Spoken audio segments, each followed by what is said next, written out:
I welcome you to the third meeting of the State Board of Education's Task Force on Achieving Academic Equity and Excellence for Black Boys.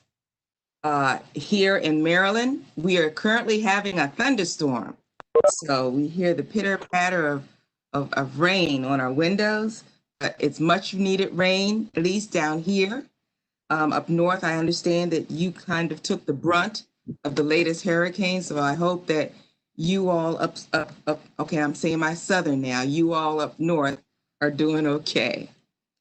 All righty, we're going to start out with some general announcements, and then we're going to be welcoming, first of all, we're going to be welcoming our new State Board President, Mr. Clarence Crawford, be talking a little bit about our topics, and then we'll go right into our special guests, the team from the Coalition of Schools Educating Boys of Color, or COSBOC.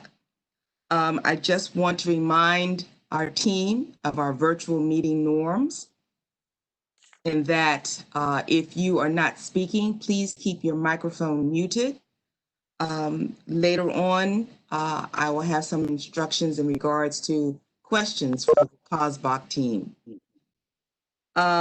Before I continue, I want to again welcome our new president, President Clarence Crawford. All right. Uh-oh, I hear someone's dog's not happy. All right. Mr. Crawford, good morning. Do you have a word of greeting for our team and our visitors? Thank you very much, Dr. Green. It's a real honor to be here and a real honor to serve in the role of president. I'm very, very interested in this task force for a couple of reasons. One, it's an area where we have shown that there's been a lack of progress over the years. And as I've mentioned in some of the state board meetings, my concern, I find it unacceptable that year after year we continue to say the same thing and nothing new has changed. So for me, this is not really a study. Success would be actual transformation. You know, that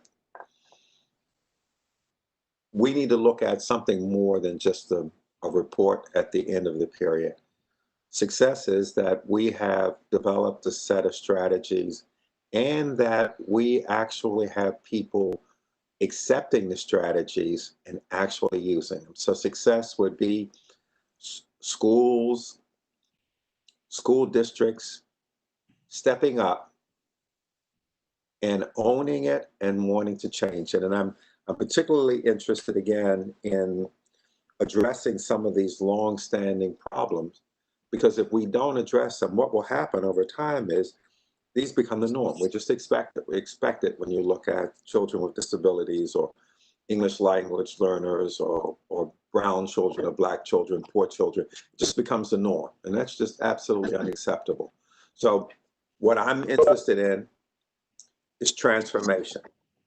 Study is nice, but at the end of the day, success is that people in Maryland, principals, superintendents, school boards, will not only read the report, but will step up and say, I want in, I want to try. So thinking, and so my charge to the group is, as you're thinking about this, set a goal not of an implementation, because implementation is easy. We can just say on Monday, we implement, nothing ever happens. Set a goal that says that when this is done, people are lined up to participate. So what do we have to do? What changes do we have to make? What incentives do we have to have in place to have people willing to stand up and say on Monday, I'm part of this. I'm going to make this happen. And as we demonstrate that we can do it here with Black boys, then we'll be able to then move to other groups and just say, we're just not going to accept this nonsense. I approach it as a business person. If we were in business and we were looking at these long-standing problems, we would do something different. We've been trying two things and those didn't work. we're going to try something different, and we have to change people. We'll change people, but we're going to figure this thing out. And that's sort of the approach that I bring to it, is to try to figure out and be support to you and to everyone else on how do we figure this out and make a difference. Thank you, Dr. Green. And thank you, President Crawford. I'm excited. President Crawford is also wearing two hats. He's the chair of our Superintendent Search Committee as well. So we have a new board president who is chairing the committee to search for our new superintendent. Dr. Salmon, after many years of service, she was asked to remain an additional year because of the crisis in the schools with the COVID crisis, and she graciously consented. But she says come June, she's going to be out of here. So we thank Dr. Salmon, and again, we're going to thank Mr. Crawford and his team as they search for our new superintendent who would be in place for next summer. A couple of other items I wanted to bring before I turn things over to our guests. First of all, our future meetings next September, not next September, I should just say next month. In September, our September meeting will be focused on male-specific pedagogy. How do you teach males, Black, brown, or whatever, white, red, yellow? Boys have a certain commonality in the way that they respond best to instruction. Our special guest next month will be Dr. Leonard. You should have received a copy of his book. Please rest assured, team, you're not being asked to read the whole book by next month. Again, I know we have 22 very busy people on our team. You should have also received by now the reading assignments, and you see that we're going to be concentrating mainly on chapter 2. But please, again, I know that you're all overachievers. If you want to read the whole book, go right ahead. I am, and it's a fascinating study that Dr. Sachs will be bringing to us. October and November will be our opportunity to highlight best practices. We'll have the spotlight on schools, educators, and programs. Already you have submitted names of people that you feel would be great to come before our task force to offer their ideas, to offer their success stories. So that's what we need to hear. As we craft our recommendations, we want to learn what has worked elsewhere with our boys. So October, November, please get those names to me or suggestions to me as soon as possible. I want to send out invitations because chances are these individuals that you'll be suggesting are very busy as well, and we want to get on their calendar very early in the school year. And then in December, I'm going to ask each team, each group, each study group to be crafting their recommendations, honing in what recommendations that they want to put in the final report. We're going to be working on that in December with some extra meetings as well in January, and then finally getting ready to present our report to the members of the State Board of Education the third week in February.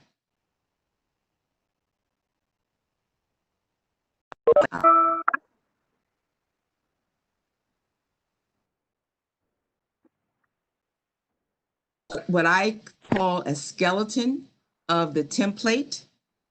So please feel free to go into your Google Docs folder. Everyone has access to that folder for your study group, and you can see just what that template would look like. I went over it with the facilitators at our meeting on Tuesday, but everyone is welcome to see because everyone will need to play a part in the crafting of that report because your name will be on it, just as my name, just as your facilitator's name. So we want to make sure that it is saying what we all have reached consensus. Any questions, clarifications? I can't see everybody, so if you would unmute yourself if you have any questions or comments or clarifications.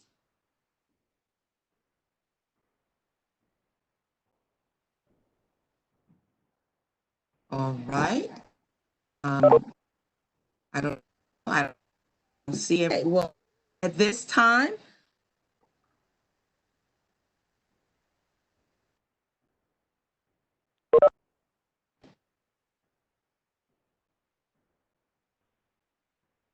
Director of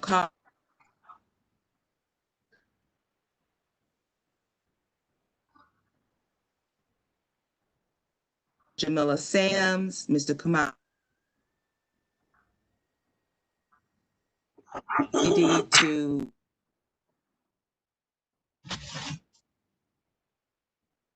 impressed with what they've done.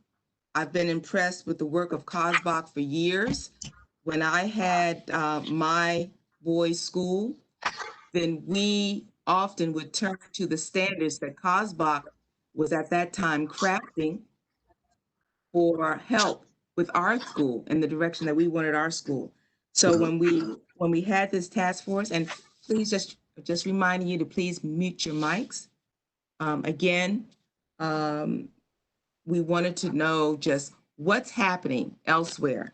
And so when I thought about this task force, my first thoughts went to Cosbach, and Mr. Walker graciously consented to have his team come and present about their organization. My understanding, and this is what we're going to be doing, Cosbach is going to be coming to present the first part of their presentation.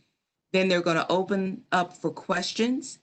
If you have questions, I'm going to ask that you use your chat box, use the chat feature. Dr. Simpson will be reading your questions, and she then will be asking the questions of the team. So if there's anyone who is unfamiliar with the chat feature, feel free to either text me or text Dr. Simpson, and we can get your question asked.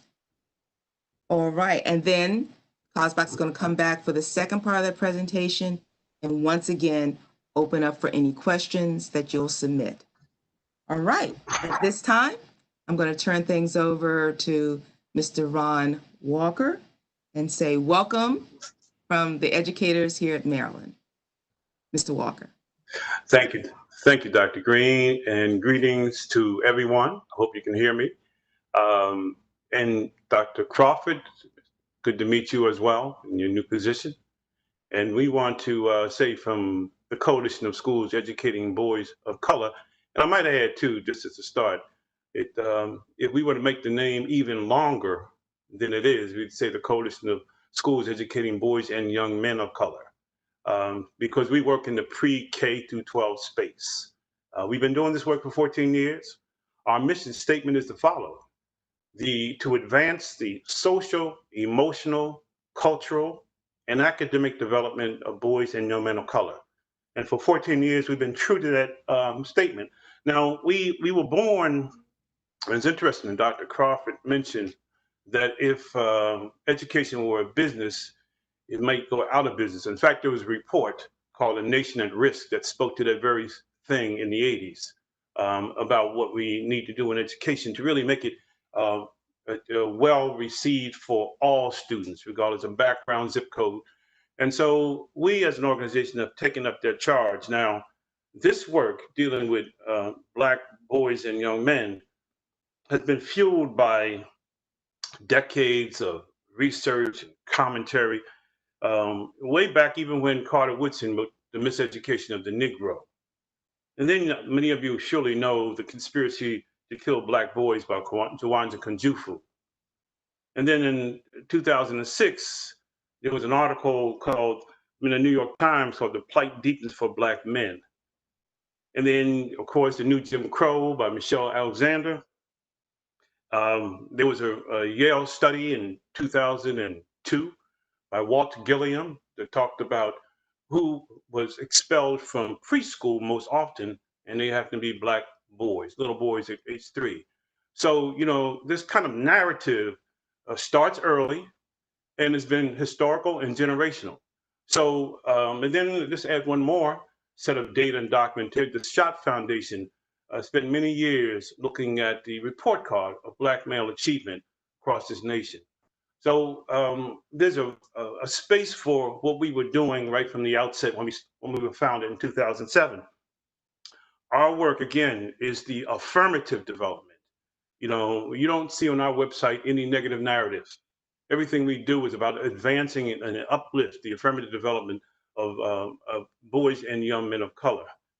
Our work is to work to cultivate the genius that lies in all of our students, and particularly our boys and young men of color, this natural genius that they have.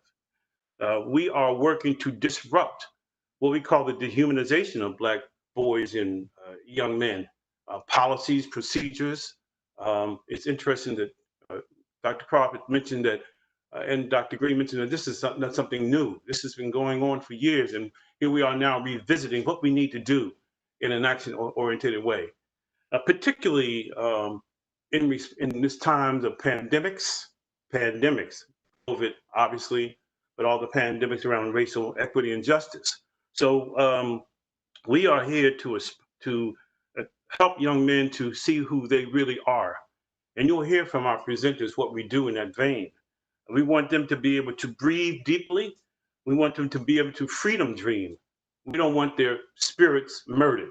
Now, that's the language of Dr. Bettina Love. We just came from a summer series where we had 4 fantastic presenters. Dr.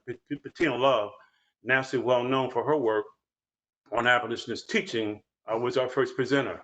So one of the things we always do is subscribe to who are those presenters, who are those programs that can align and work with us to make sure that we're maximizing the potential that we can bring as an organization in the affirmative social, emotional, cultural, and academic development of boys and men of color. Now, I'm blessed today, and I might add, you know, I'm with a team. I'm the OG or the elder of the team. I've been 50 years in public education as a teacher, as an administrator, someone who worked in a national school reform organization with some lions of education at that time, James Comer being one, for those who may know his name, and then founding the Coalition of Schools Educating Boys of Color. So, you know, this work has been close to me. I'm from Philadelphia. You know, I grew up as a Black boy. Both of my parents are from the Jim Crow South. My father, Solomon Walker, had no education. He couldn't read, he couldn't write. But as he would always say to me, son, I may be illiterate, but I'm not ignorant. And I have a plan for you to get your education. So I was deeply rooted in the fact that here's a father who had no sight of school in his vision, but understood the power of education. And a mother who had a high school education from Alabama, but she also recognized that education was going to be my key. So nightly she would recite to me From Mother to Son by Langston Hughes, preparing me for those obstacles in the way, but always reminding me to never turn back. So I'm deeply rooted in this work, and so is my team. And so I'm happy to really present to you, and they will be doing the lion's share of the conversation. We have Dr. Deidre Farmbry. Dr. Farmbry, former interim superintendent of the school district of Philadelphia. He was a principal at one of Philadelphia's inner city high schools, chief academic officer, and has been a consultant for 18 years. And she's been with COSBOC for the better part of our existence as one of our consultants. So I want to welcome Dr. Farmbry, Dr. Deidre Farmbry. Ms. Jamila Sams, also is a native of Philadelphia, but she's been an educator, a teacher, and an administrator for 18 years in the Baltimore City Public Schools, gifted and talented. So we want to welcome Jamila Sams. Mr. Timothy Jones, a native of, born and raised in Brooklyn, but he lives in Maryland, 22 years as a director of youth programs at Martha's Table in Washington, D.C., and he's the chief visionary officer for Hip Hop Ed, organization committed to creating intersections between hip hop, youth development, and education. He's the founder of Techniques Learning, a company that develops client-specific learning strategies rooted in hip hop and youth development. So happy to have Timothy on our team. And last but certainly not least, Mr. Kamal Fatah, more than 28 years of education, founder of an all-boys school in New York, and also a significant expert in rite of passage. So we bring an aggregate of over 100 and some years, of me being certainly the elder in the crew. So we're happy to present, as Dr. Green mentioned, the first presentation will be around the standards. We'll get a deeper dive in understanding of why the standards, what purpose of the standards, what purpose does the standards serve to advancing the affirmative social, emotional, and cultural development of boys and young men of color. And you hear me repeating that again, because that's a mantra that we say is essential to really having that mindset to know what our boys and young men can do. And then we'll have a question and answer period, and then we'll be followed by, that will be followed by Brother Timothy, Brother Kamal talking about rite of passage and the hip hop connection. So we look forward for the engagement. But once again, Dr. Green, thank you for inviting us to the table. And so I'll turn it over now to Dr. Farmy and to Ms. Jamila Sams. Thank you. Good morning, everyone. And it's quite a pleasure to be with you this morning. And Ron, your inspirational journey never gets old to me. So thank you for sharing it wherever we go, because I think it really does set the tone so nicely. Jamila, you want to say hi before I begin? Unmute yourself. Good morning, everyone. Definitely an honor to be here. Look forward to working with the task force on achieving academic equity and excellence for boys. And we have a lot of information to cover, so hopefully you'll learn more about the standards and how Rites of Passage plays a role in this important work. Great, thank you. And Jamila has graciously agreed to be our slide master. So every now and then, of course, we will say, next slide, please. We're going to stick on this one for a minute. One of the things we really like to always do is ground the work around standards by demystifying standards. Sometimes people hear the word standards and they start to get all upset because it means that there are expectations. And yes, that's what standards are all about.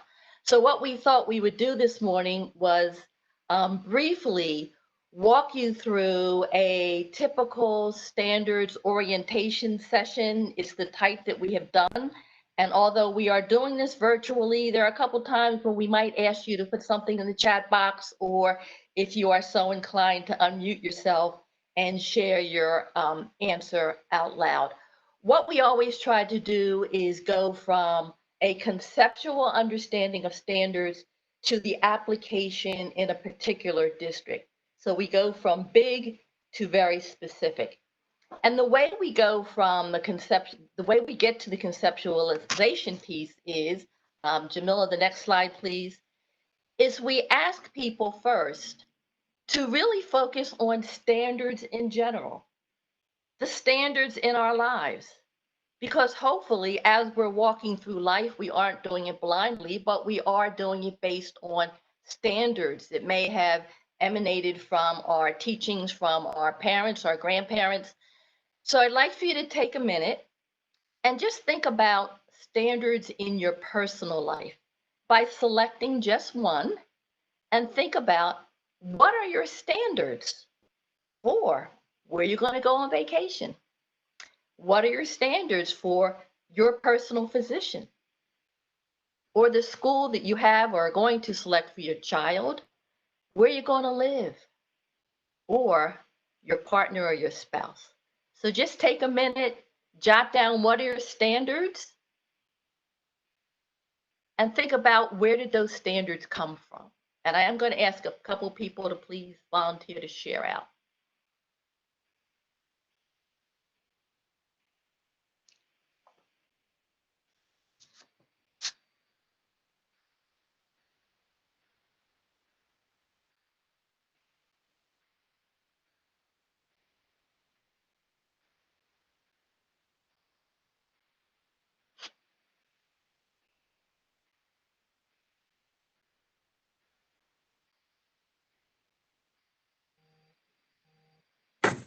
We're getting at least one comment in the chat box, Dr. Fombury. Okay, let me go down to chat, and I guess I'm not used to WebEx, but I think if I just press on chat, oh, there it is. Okay, spouse has to be able to cook. All right, I can go for that. So someone's standard is, hey, spouse, you better be able to cook. That's the number one requirement. Vacation, wherever my wife decides, smart man. That's the way it is in my house too. Anybody else? What determines your standard? Vacation, the location, the amenities, right? We don't want to go to a place that has crappy amenities, correct? I always say my vacation spot has to look better than my home, or I might as well just stay home. Okay. I'm not good with the chat room, so bear with me. This is Gail Bates. Okay. My husband and I chose the place where we live because he had grown up in farm country in Kentucky and liked that do it yourself, that kind of thing. And he wanted our sons to understand the value of work, of taking care of things and living in that kind of community. And that was how we chose our neighborhood and where we've been living for the last 48 years. So anyway. Great. Thank you. So that was very important in your decision that your sons be able to have an experience somewhat similar to the experience that your husband had. Exactly. In growing a very independent, appreciative adult. Okay, well, and vacation. also Yes. I'm sorry, I don't know, I'm still unmuted. Also, understanding how we relate to our environment and so forth, being Exactly. able to care for the things of the area. So thank you. Exactly. Thank you. Thank you for sharing that. Couple more in the chat box. The neighborhood, the diversity, the proximity to shopping, vacation has to be nightlife, beaches. So as you're looking in the chat box, you see that people are very intentional. We all are very intentional about making decisions about various aspects of our life. It's not happenstance. It's not whatever goes. We are very intentional. So it's the same kind of thinking around boys and young men of color. So Jamila, next slide, please. And thank you so much for sharing. That's how we like to at least begin to anchor this. So why standards? So first of all, as you all have articulated, when we talk about standards, we're talking about expectations for outcomes. If my standard is high, my outcome, my experience should be the one that I am hoping for. There should be no surprises. So expectations directly link to outcome and the outcomes we expect. To establish clarity around what are non-negotiables. If I have high standards about where I'm going for vacation, then if I get to my room and it doesn't meet my standards, it's non-negotiable that I need to have a room change, right? Or I need to have a refund. So standards establish clarity, which enable us to then say unequivocally, this will not do. So clarity leads to non-negotiables. To convey urgency. And this urgency is what warrants the need for standards. This situation is so critical or is so important until it warrants having standards around it, because the standards are the protective shell for whatever it is that we're holding so sacred. The next one I really love is about entitlement. I work hard, right? I am past middle age. I am entitled to the high standards that I have. And I'll be darned if somebody tells me I'm not. So standards equate with entitlement.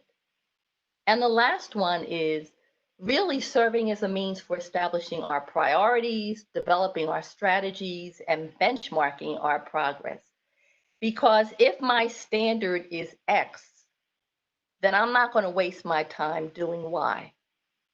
So standards help us weave through all the other kinds of detractors that come our way and help us really do keep our vision on whatever our priorities are. So that's why standards are so critical. And that's why if anyone challenges you around why you need standards for boys of color or any other group of students, I would say, these are why standards are needed. And at this point, I'd like to turn it over to Jamila, who's going to really talk about the research that really does suggest the need for standards specifically for boys of color. Thank you so much, Dr. Farnbury. So as we all know, data tells a story. When participating in the full workshop for the standards, we encourage organizations, schools, and districts to bring their own unique data that applies to their organization, particularly to boys of color or young men of color. It's really important that the data speaks to the work that you're doing, and how do we align the standards to address those data points. So although everyone will be bringing their own unique data, I added two statistics from a national perspective. The first one are really zeroing in on the fact that 38% of African American students and 43% of Latino students and Native American students, and we also included Pacific Islander students, their enrollment and graduation rates of men of color in higher education lag behind not only those of white male students, but also women of color. So that's a national statistic that the standards could definitely speak to as it pertains to especially our curriculum and instruction component. The second one deals with the fact that sons of Black families from the top 1% had about the same chance of being incarcerated, about the same chance of being incarcerated on a given day as the sons of white families earning $36,000. So from an economic perspective, that's something that really stands out, and we have to make sure that we are looking at all of these different narratives that the data show us in order to create this sense of urgency as to why these standards are needed. The standards themselves defined closed box standards for schools educating boys of color is an operational framework for educators and advocates who are dedicated to the social, emotional, cultural, and academic development of boys of color. There are two key things that I want to point out in this definition. The first one, operational framework. It's really important that we think about this operational framework. I really want to emphasize that this is a framework that should be functional, flexible, and adaptable based on the needs of your boys and young men of color in your organization or district. The second thing I really want to put out is dedication. It's really important that these standards are used and integrated into all aspects of the school, of an organization, or a district. And it requires a long-term commitment to the sustainability of the learning environments that are equitable and that promote the education and liberation of boys and young men of color. So this is not something that, kind of sits on the shelf. This is something that's really integrated into the core values and the beliefs that we have about the success of boys and young men of color. So all of you should have received a copy of the standards, and I want to just kind of highlight the 7 core areas that the standards pretty much align everything that we need to do in terms of the indicators in order to achieve the goals within each section. The first one is school leadership. The second one is parent, family, community engagement and partnership, school organization, school environment and climate, curriculum and instruction, assessment and evaluation, and social emotional behavioral support. Within those core areas, there's several components. The first one are any category. So those are really the groupings in which the core areas may exist. Indicators, we give you an opportunity to kind of assess where your school or organization or district is and provide any evidence that upholds that particular area. Performance levels, so where are you in meeting those particular indicators right now, and where do you want to be? It gives you some templates in order for you to strategize with your teams and plan for implementation. We also provide you with some national evidence-based examples of how these indicators can be demonstrated. And we support those examples with evidence-based literature that validates the content within each of the standards. And then last but not least, we included an appendix with some resources that highlight websites and any links for that particular core area. So we really wanted you to not only develop your why, but also see where you are as an organization. And then here are some support structures in order for you to meet your goals in that particular core area. We encourage organizations to obviously read through all the core areas, but really use the data that you would like to start with and that you would like to prioritize, and start at that particular core area and then build out from there.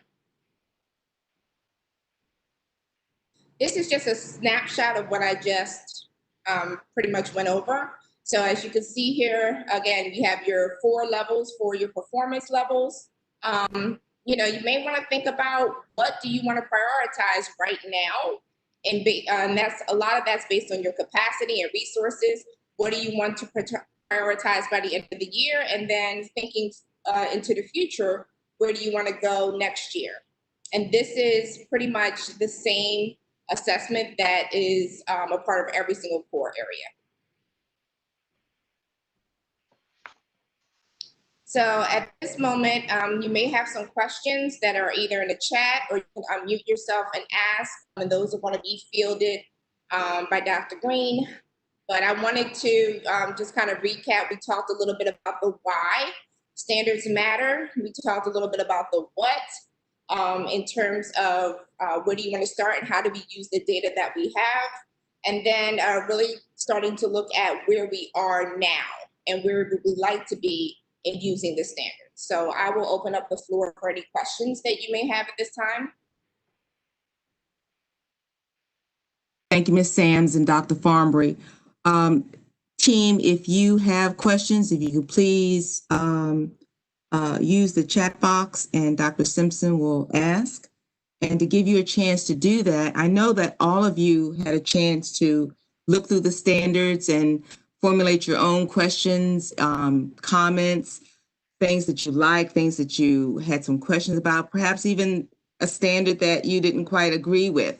So I'm sure that having the team from COSBOC here to address your concerns or questions would be great.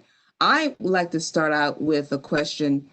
One of the things, and I'm not sure if this is the time to ask, if it's not Mr. Walker or Ms. Sams or Dr. Farnbury, you can tell me to wait until the end. But one of the things that we have talked about is having a pilot program or pilot district, pilot school somewhere in the state of Maryland. And if that school that decides to say, you know, we really want to use the recommendations that the task force has created, how can we do that? And they may even see listed in our resources section, COSBOC, and they contact you. You know, they would contact you and say, can you come help us to implement some of these strategies? What would be the overall approach? As I said, if that's a question that'll be better towards the end, that'd be fine. Well, I'll start out, and then Dr. Farnbury and Jamila Sams can add in. Usually, when someone calls Dr. Green, whether it's a school or a district, what we think is important is to have that interchange. You know, we want to know what you've been doing, what's worked, what hasn't worked, you know, so that we can get an assessment of the things that they've tried, and really understand the conundrum or the challenge or the problem that they may be facing as a school or a school district.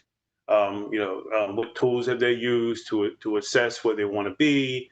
All those indicators, and just in terms of creating that sort of matrix of information that will help us both to understand how best to intervene, where to start, you know, because again, schools are at different places. For example, a school may be doing some fantastic things on one of our standard number 2, family and community engagement, but not as well on, you know, school organization.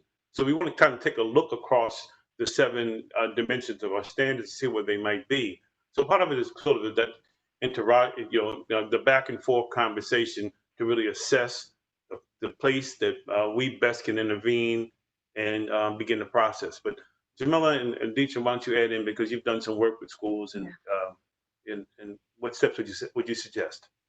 Yes, so I think that the other two other key areas that we like to probe into, and I see someone actually put a question in the chat box relative to this, is about school and district leadership.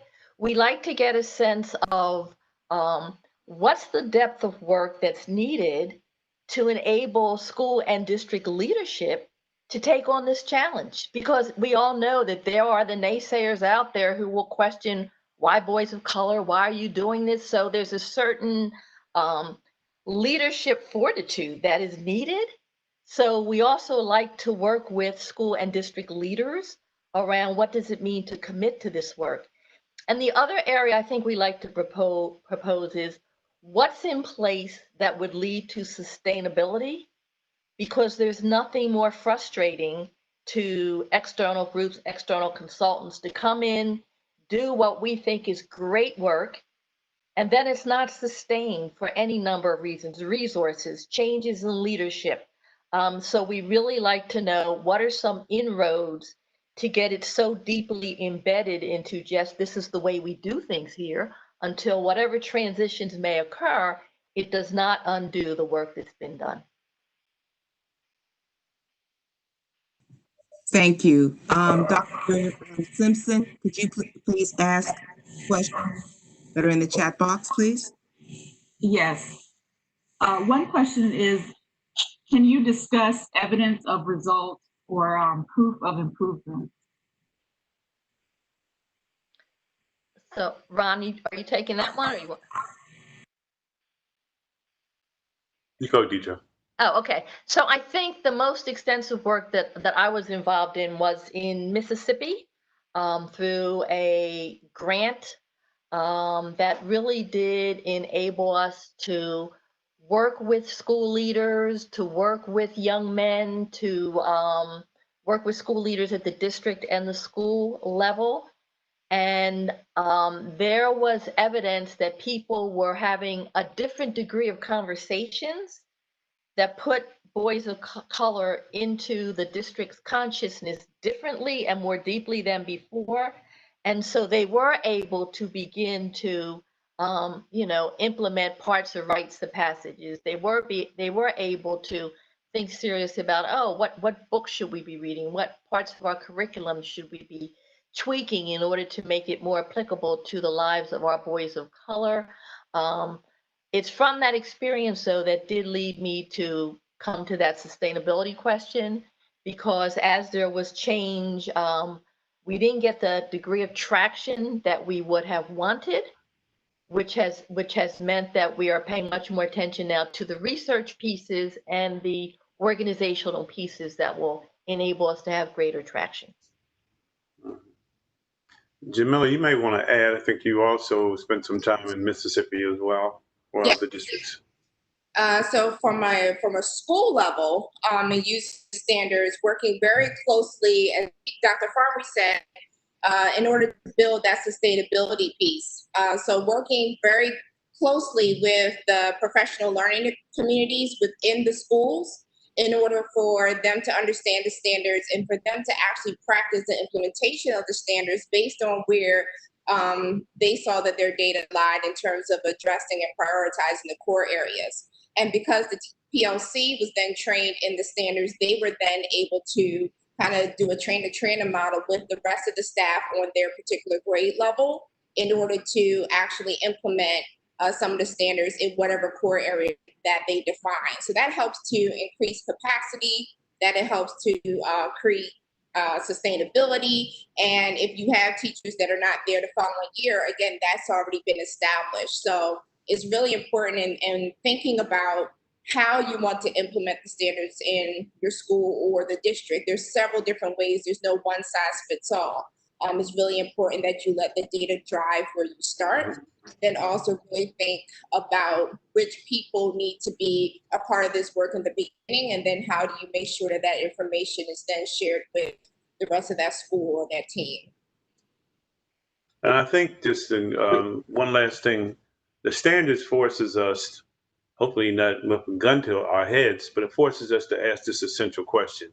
Are we doing all that we say or all that our mission statement says that we're doing for all students, but in this case, especially boys and young men of color? It forces you to ask yourself that essential question. The standards could be used as a document that you do a self-study, or we certainly encourage you to contact us for a guided work with you from the Coast Block team. And we have 2 more opportunities for questions throughout. So I'm wondering if we should move on. And then there are 2 other dedicated blocks to questions. We segmented it. So should we move on and come back? I Okay. think there were 2 other questions having to do, well, one other question needing specifically about the standards. Okay. Or did we already ask that? Well, I was going to say that there are some questions where, excuse me, I believe that some of the responses may have touched on a few of the other questions that I see, but I did want to at least put them on the floor in case there was something else that you wanted to add. So I think that there are 2 more questions right now that, well, actually 3 that relate to the standards, if you want to address them now. Otherwise, as you said, I can hold them until the end. I would just ask if we could hold them, because the next segment I think needs the full attention, and then we'll have the more general where we can come back to these at the end, if that's okay.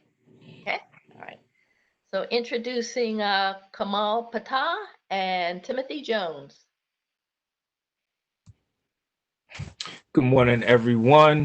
My name is Timothy Jones. Jamila, you can move to the next slide.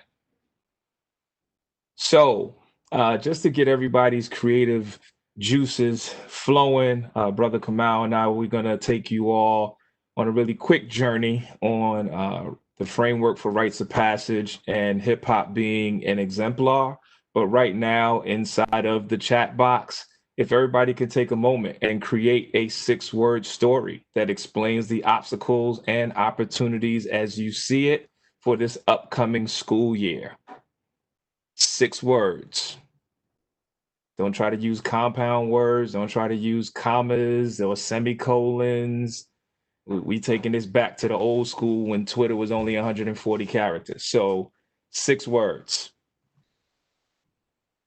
And you could just drop it in the chat box if you're not quick enough to be able to do it now. You can hold on to this as an activity to do as you just continue to move forward. So it's just a way to be comprehensive, creative, and concise at the same time. And as educators, I know those are skills that you have to have in your utility belt at all times. Okay. Same struggles now impossible to hide. I love that one. Bars. So just for the spirit of this, we can reinvent if we reimagine. Thank you. Can we have one person just unmute themselves in the spirit of the remix? You get a guest appearance on the soundtrack that we're recording. Oh, another great one. Thank you, Dr. Green. Okay. Family meetings, time, self-care, work, overwhelmed. Yes. Jesus, please take the wheel. Okay. All right. All right. Oh, this is flying now. I know the chat can move this fast. This is great. All right.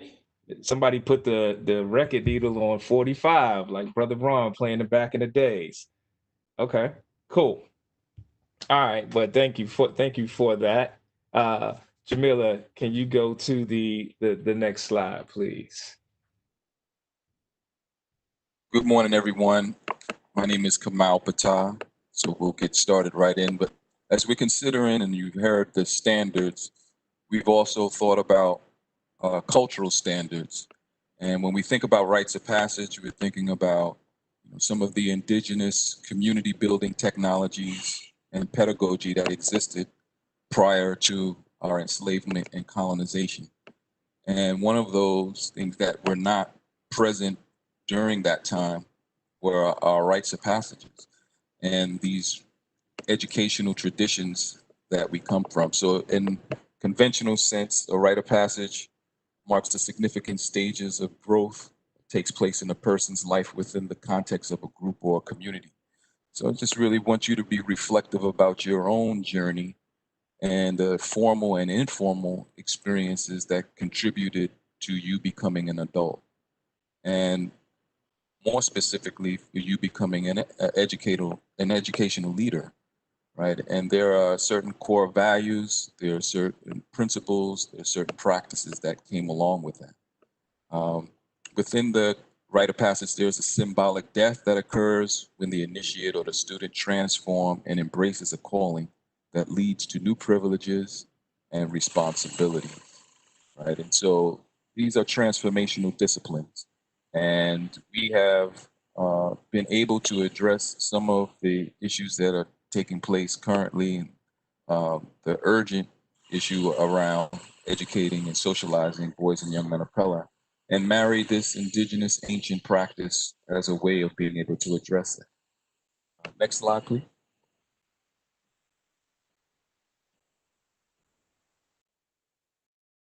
Okay, so 2 days ago, we celebrated the 47th anniversary of what we know in a contemporary sense to be hip hop and hip hop culture.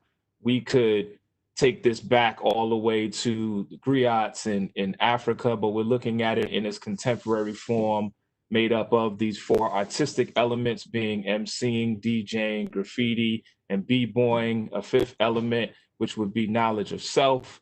And then it's also based on four principles, which is peace, unity, love, and having fun. And I will just put one caveat out here that throughout this presentation, we are talking about hip hop as a cultural phenomenon, which is separate from talking about hip hop as a commercialized commodity within the industry.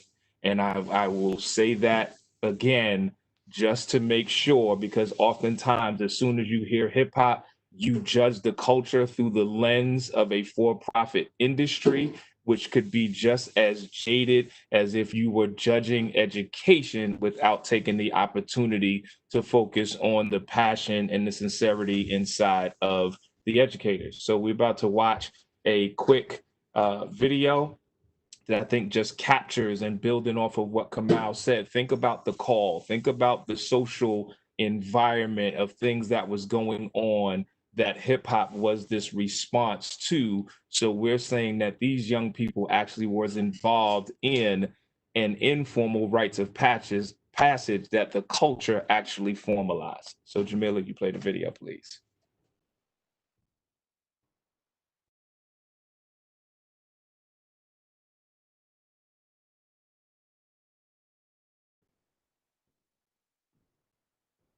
Jamila, we can't hear the sound. And not just with b-boy. My name is DJ Kool Herc. The music spun by Herc is different from the stuff most DJs are playing. He would take two records and spin it back and forth in the same spot, so it just prolonged the break beat. Herc's style catches on, and not just with b-boys, but with MCs who use the break to pick up the mic.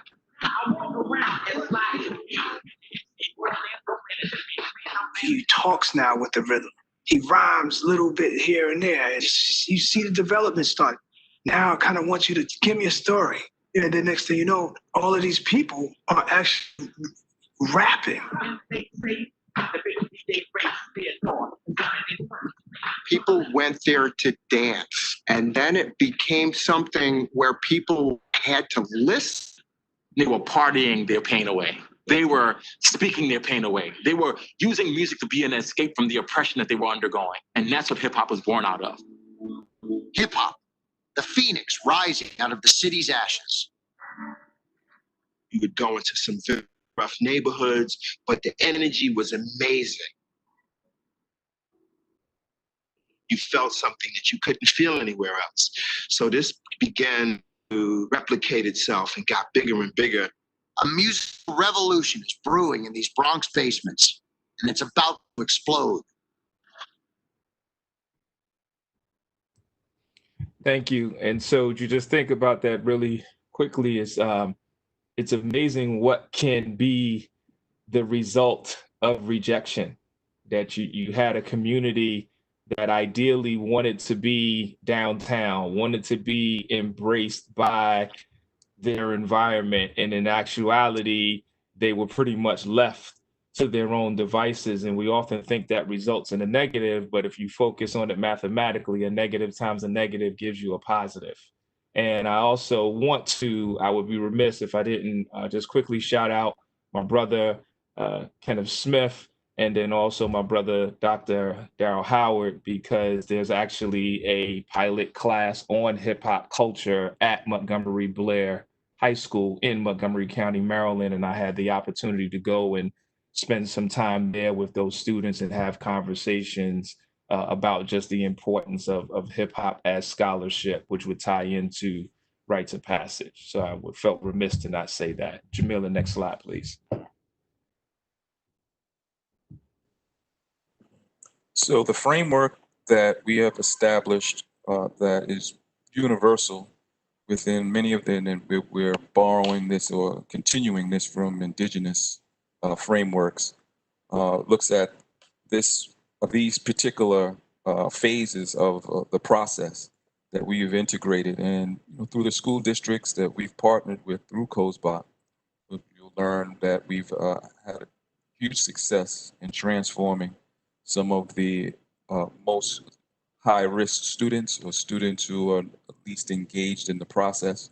Some of them might be considered flatlining educationally, right? And so the rites of passage framework that we've been using starts off with the call, right? And so being very intentional that we're looking at a dilemma that has generational impact, that has yielded very negative outcomes, particularly within the school context.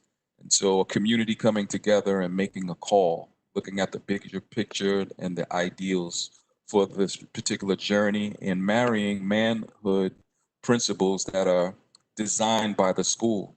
As Brother Ron mentioned earlier, spoke about schools' missions being lived and where that ties into actually engaging young men of color. And the call factoring in the stark reality would also be a way of being able to engage the community to come up with the remedy. The second part of our framework are rituals, right? And saying is without rituals, a community is in chaos, right? This is a way of being able to take that call and take a moment to design engaging routines and norms, some from a very sacred standpoint and some are very rudimentary in terms of building habits of mind, right? And so these particular rituals are designed to be able to, encapsulate the call, give it some kind of an expression, and send young men into their classrooms fired up, similar to pre-game rituals that you might see athletes go through or artists go through, or everybody generally has a way of being able to show up where it puts them in a higher expression of who it is that they are and gives meaning and direction to their lives. Then one of the real critical parts of rites of passage, because it's often just associated with ceremony, but are the trials, right? And these are the intentional ordeals that are put in place in order for a student to become, to actualize and to be tried.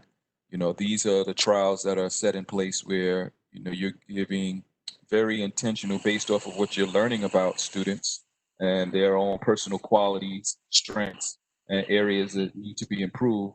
You're crafting these particular trials so that they are meeting certain expectations and standards. Once you go through the trials, you start to recognize students who will become enlightened. They'll be able to recognize some of the ordeals that they might have been struggling with as necessary steps to realizing their more authentic self. And they are more equipped to begin to deal with their own personal, social, emotional, and identity issues. And then after we experience, they're able to self-reflect deeply around their enlightenment and the experiences. That's when they're celebrated. And this is a recognition of being able to master certain skills embody certain principles and values, and it's a way of being able to acknowledge them and recognize their new position and the privileges and the responsibilities that come with that. Then once that process goes, you have someone who is a leader within the community. They, with their new privileges and responsibilities, the community finds ways for them to be able to tap into these qualities and attributes and have it as a practical and functional part of the learning community. So this is the basic framework that we've been using in designing and customizing experiences as we partner with different school districts. Next slide. No, Jamila, don't move the slide. Bring the slide back.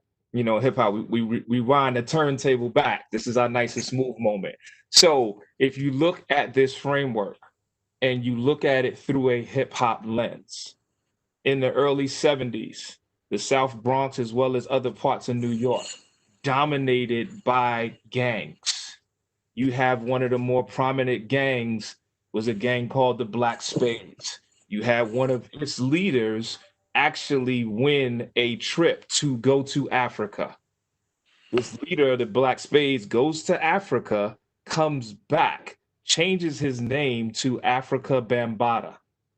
Africa Bambaataa then puts a call to these gang members, just like, yo, big picture, we're killing ourselves. We have to find another way. So now you go from your gang rituals to your hip hop rituals, DJing, MCing, b-boying. And so then the trial, they're in the midst of the trial for their lives. If you've ever been driving to New York and you hit the Cross Bronx Expressway, the Cross Bronx Expressway literally ripped the Bronx in half. And so if you've watched movies like Beat Street and different things like that, trust me, the scenes of the dilapidation, they did not stage that for the camera. They literally just was able to walk outside and see that.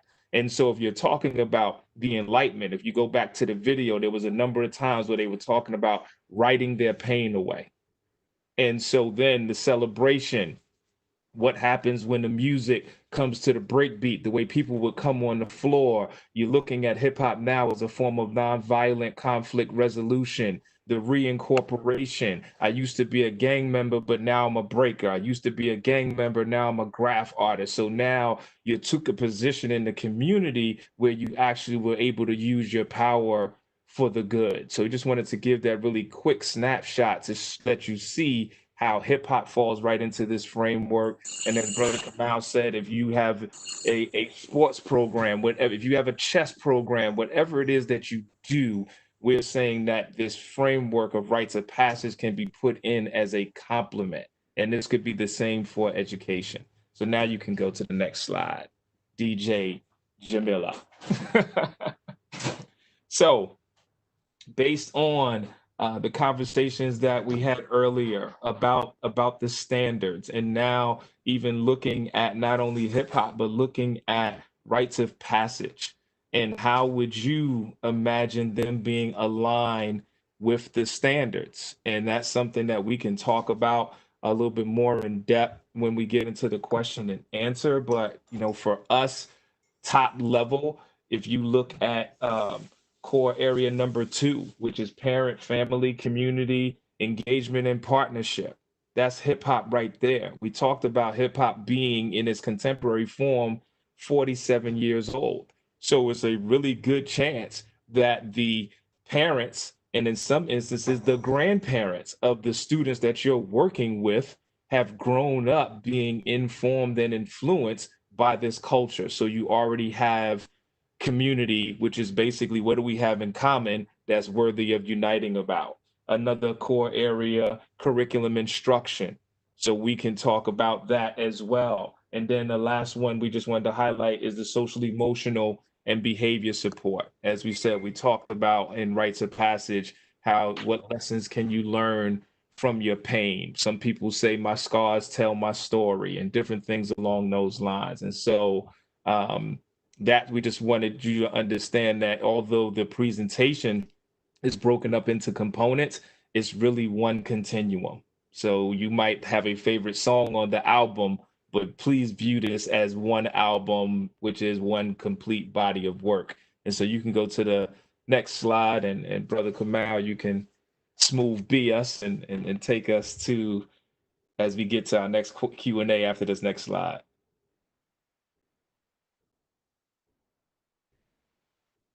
Next, it should be a different slide. The next one, Jamila. Yeah. There you Okay, go. so as we close out, this is really around, again, having young men learn their own narrative and how it connects to the context of their family narrative and their community's narrative and their people's narrative.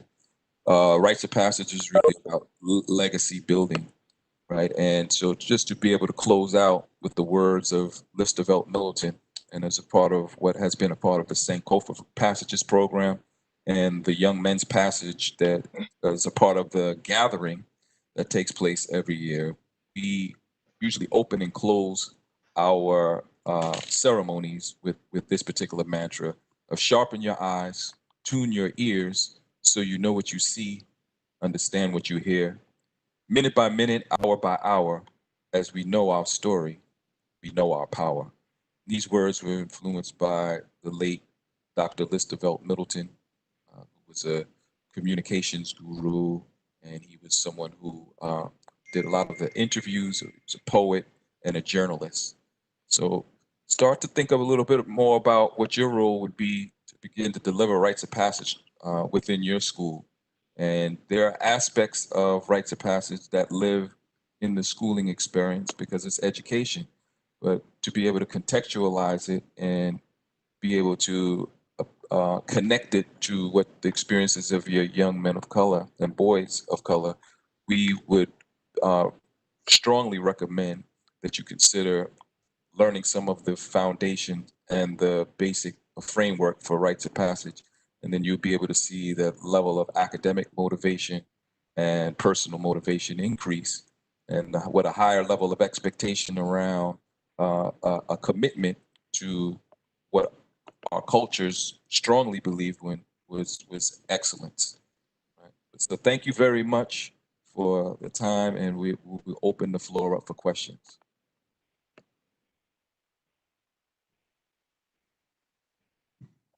Thank you, Cosbach. The questions have been coming in addressed to everyone. So, Dr. Simpson, if you could help me just to look through the questions to make sure that everyone's questions are being addressed. We don't want to forget anybody. Okay, so I'll go to raised from the previous, segment to see if there's any additional information to be added and start from there.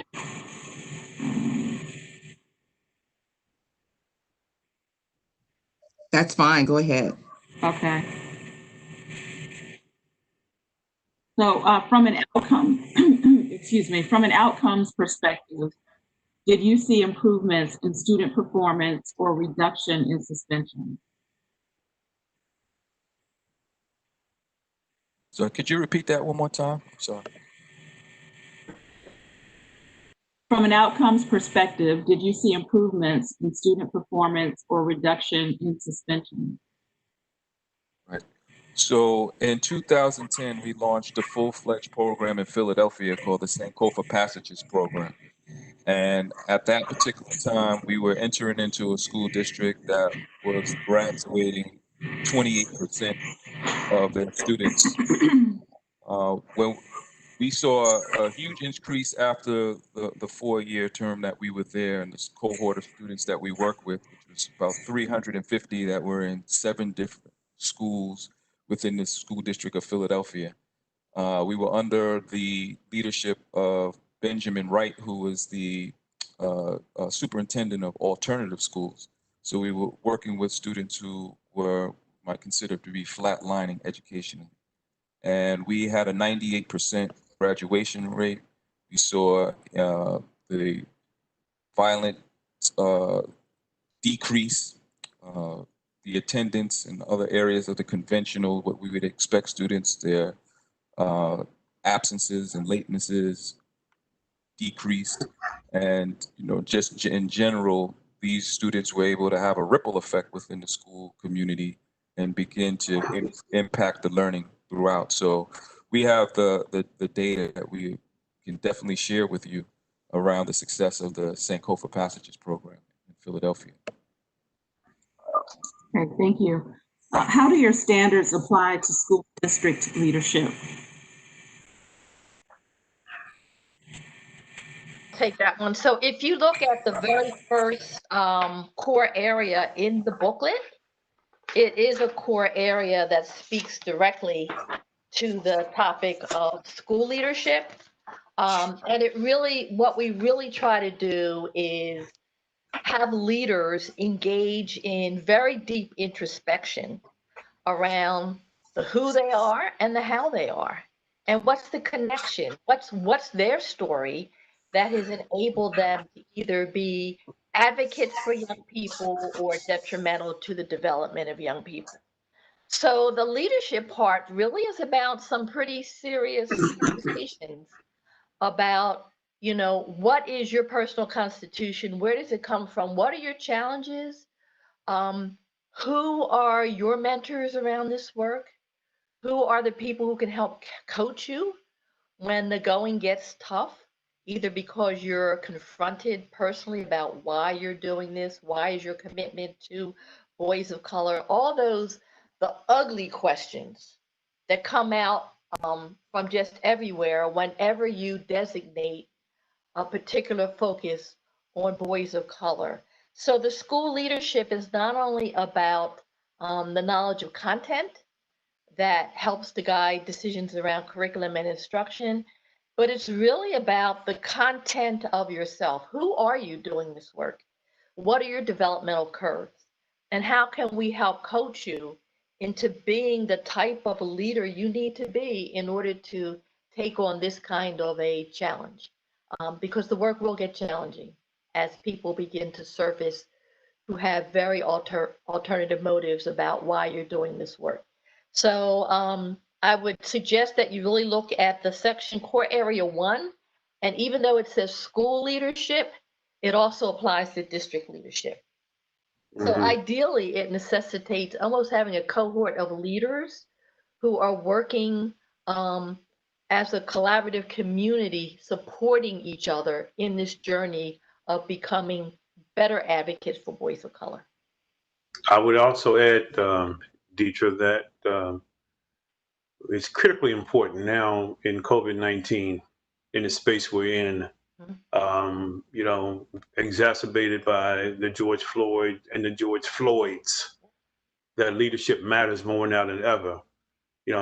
Being a former principal, and so have you, Deetra, and we know that at the end of the day, the rubber hits the road when that principal is the one who has to implement all the recommendations that are made by the district or the state.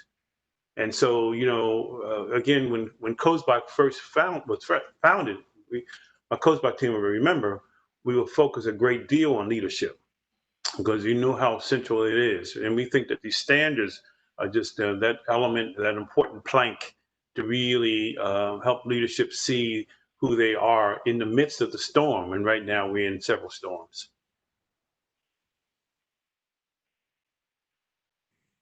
Thank you. I think you've touched on adoption and implementation in a few of your other answers. So I'm going to try to combine this question. But it's about what are some of the primary ways that you've been able to get schools to see the need for implementation of the standards, and what was the process like for them? I'll take the first part. One of the things that in terms of implementation standards is that sometimes there is resilience because this is what I like to call work. Someone can mute their line.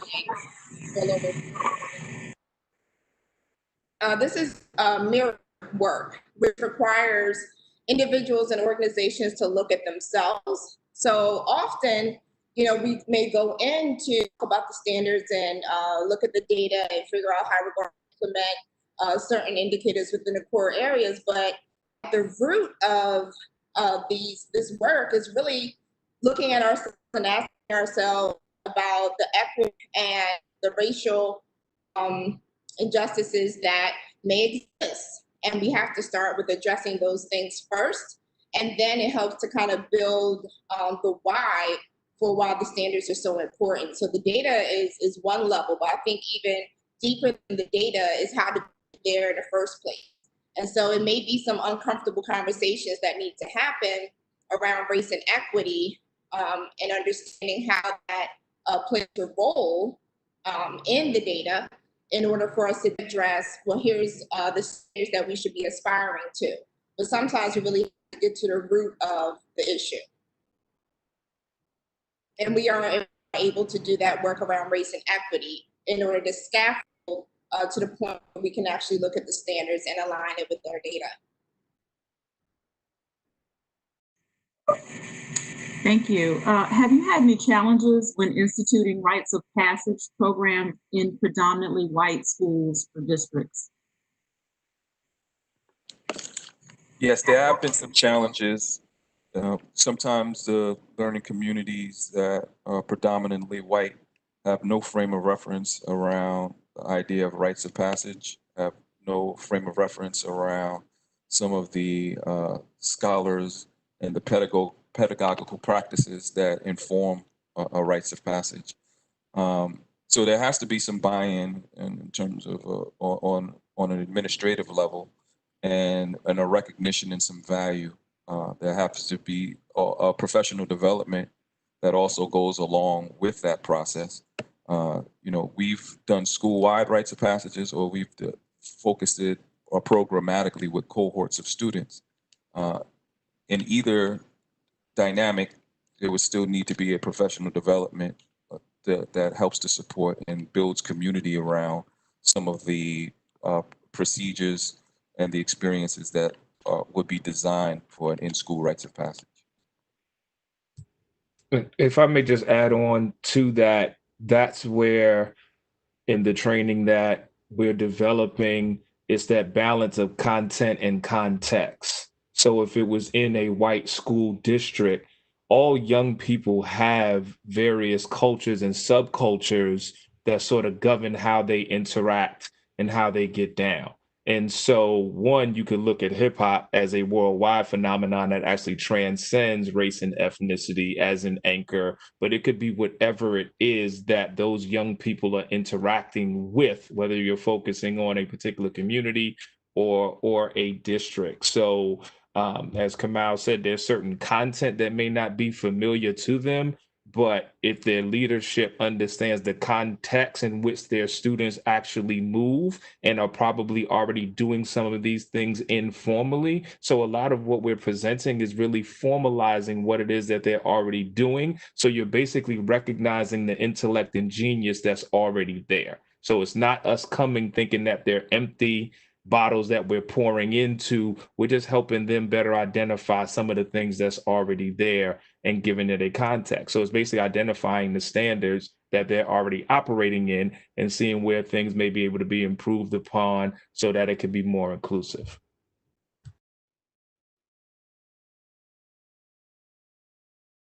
Okay, thank you. As time is short, there are a few additional questions here. I'm going to try to combine this one because it deals with the rites of passage programs. And then Dr. Green, I don't know if you want to extend the time for the additional questions or if you want to present them and have them maybe share responses that can be shared with the full group following the meeting. We can extend the time. Let's extend the time to 10:25. Okay. All right. So, and I'm going to, again, try to combine this. This is a multiple part question, but all related to the rites of passage framework. So what African-centered paradigms, theories do you use to inform your rites of passage framework and programs? And then as related to that, if you could share some of the African-centered scholars that inform your work and also discuss the role that elders and young people play in those programs. Okay, thank you for that question. We do a lot of customizing around rites of passage centered around some of the core values of the school community. And we bring in partnering organizations of elders and men who have some identity of being cultural custodians. And then we have these intergenerational conversations around what issues that we're looking at and how we might be able to formalize a rite of passage program. Some of the virtues that we come into when we are engaging communities that have that knowledge base, we've dealt with the Nguzo Saba as a core value system and the Nile Valley virtues of Mayat. We've looked at some of the indigenous traditions here within the Americas in terms of some of the retreat work that we do and the concepts of the four agreements. And then some of the scholars over the years, the work that I've been working with has been Dr. Naeem Akbar, Dr. Asa Hilliard, Professor James Smalls, Dr. Leonard Jeffries, and then just to name a few, Dr. Malefe Asante are some of the scholars that we've looked at over time. Dr. Marimba Ani, some of the works that she's provided. So these are some of the work that has been informed, yet we recognizing that in the realm of the diversity that we work in, we have those and provide those as foundations, as gateways. And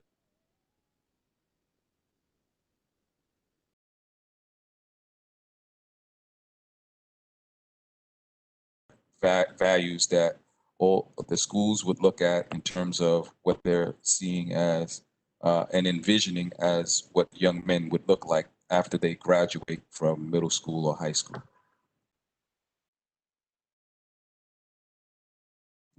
Excuse me, Ms. Sams, could you take your PowerPoint down from sharing if you're finished? So we can see everyone. Thank you.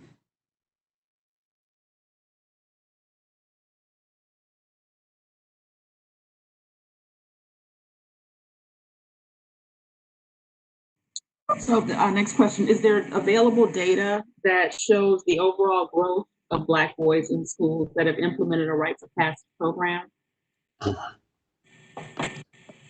Yes, we have very clear data of the work that has been done in Philadelphia with the Sankofa Passages program.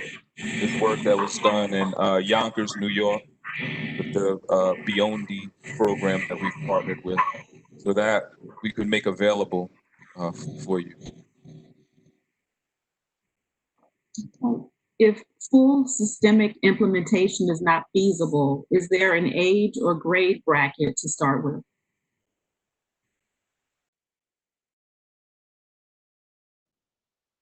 That's regarding the rites of passage.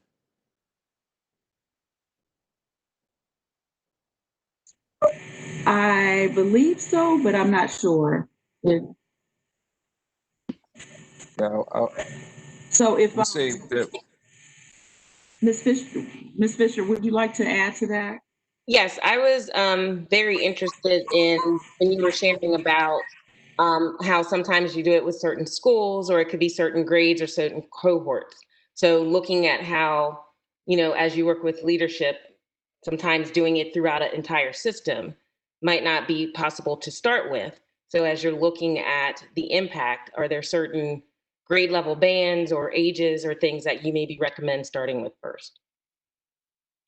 in an elementary school, I would say around the third or fourth grade, you can start to contextualize it as a pre-rites of passage experience. Giving them some of the rituals and some curriculum that speaks to the stage of development where they are at that stage. And then, sixth, seventh, and eighth grade, that middle school experience, you can really start to formalize that within the middle school experience. And then, high school would also be an optimal time to create that. Really, a little bit too late. So I would say as early as the third grade. And we know that those are some of the years where there's been some shifts in terms of the boys and relationship with school. So I would say third grade would be a good time to start. Thank you.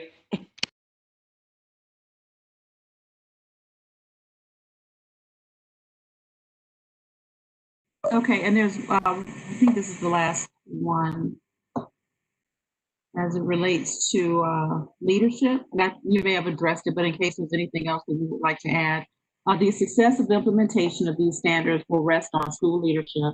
What specific success stories can you share from schools with white leadership?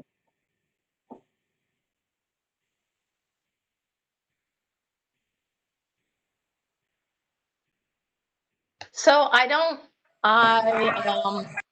would say that the success stories are really around the extent to which white leaders are aware of their position in the whole context. Like they're aware of their privilege, but they're also aware of and accepting of their power to make a difference and how they're going to use their privilege to, nudge where necessary if there are obstacles in the way. And I can think of some white leaders in Mississippi, for instance, who were very much into this work, very much committed to doing the right thing, but sometimes they just needed guidance in terms of how what they perceived to be the right thing was being perceived by others. So helping them reshift what the right thing is in the context where they want to make a difference. So it's about helping them get in touch with their privilege, their sense of privilege, but also acknowledging the fact that if they're engaged in this work and they're coming to the Coast Box sessions, that they are indeed demonstrating a commitment to at least beginning the journey. And with that, we will close our question and answer session. Cosbach, this has been wonderful. Thank you. Very effective presentation.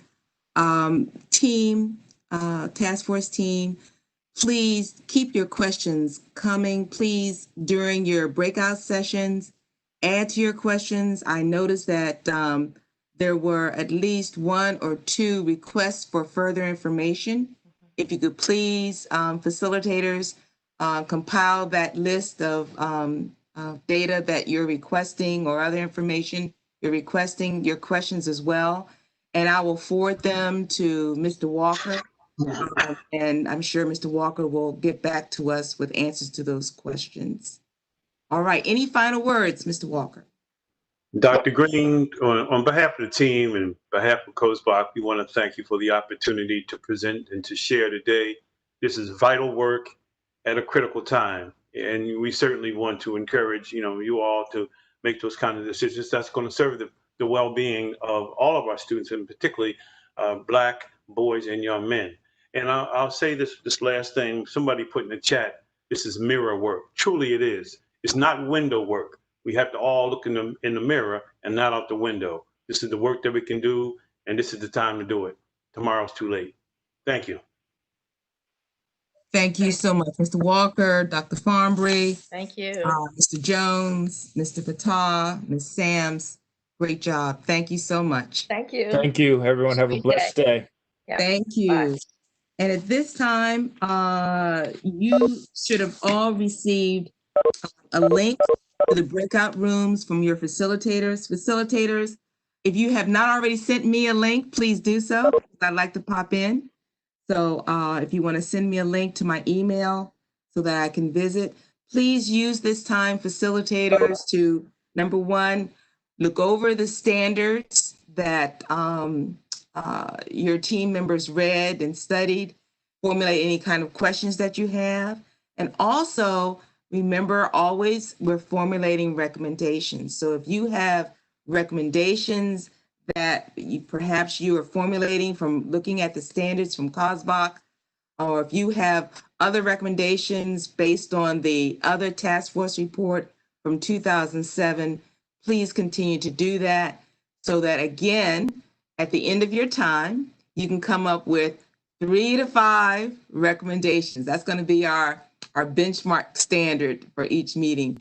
3 to 5 recommendations that you can place in your Google Docs folder. Any questions for the good of the group? I don't see any hands being raised. All right, thank you very much. And I'll see you next month, September 10th. Take care. Bye-bye.